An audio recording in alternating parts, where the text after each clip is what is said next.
Баршаңызға сәлем қыздар, Ассалема арнасына қош келдіңіздер. Сіздермен бірге мен Ақжарқын. Бүгінгі видео рецептімізді өте дәмді осындай ыстық тағам түрі, яғни сұйық тағам манпар әзірлейміз. Видеоны аяғына дейін көріңіздер. Ең алдымен етімізді қуырып аламыз. Еттің мөлшерін қаншалықты алғыңыз келеді, өзіңіз білесіз. Жақсылап қуырып аламыз. Кішкенеден кейін пиязды салып қуырамыз. Пияз сарғайып қуырыла бастағанда сәбізімізді осылай төртбұрыштап турап аламыз, кішкене ірілеу етіп. Артынша бір қызанағымызды қосамыз, ұсақтап турап.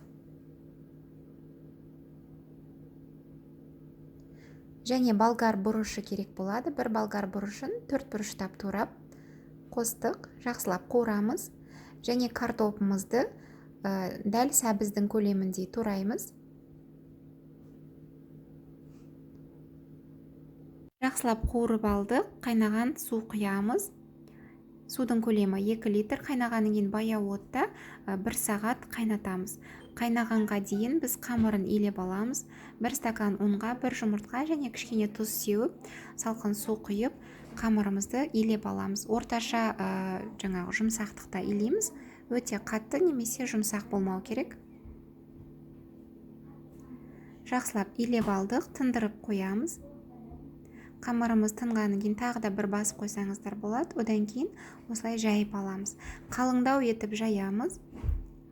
Жақсылап ұн сеуіп аламыз.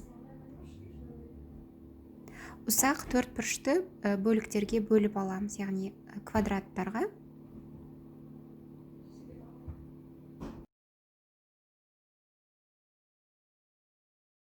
Қамырымызды ұсақтап турап алдық, осылай сілкіп, қамырымызды ажыратып аламыз. Қайнаған суға тұзымызды салып, қамырды 2 бөлікке бөліп пісіріп аламыз.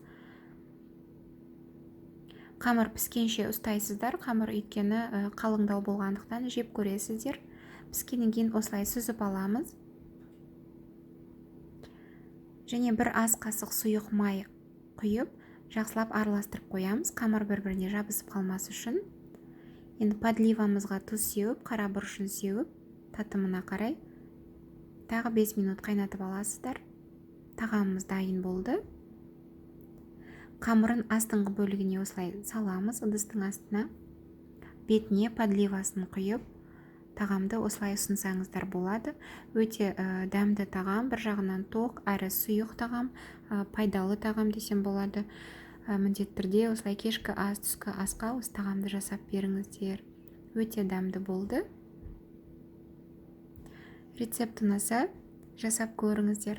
Және пікір қалдырып лайк басуды ұмытпаңыздар. Каналға тіркеліп кетіңіздер.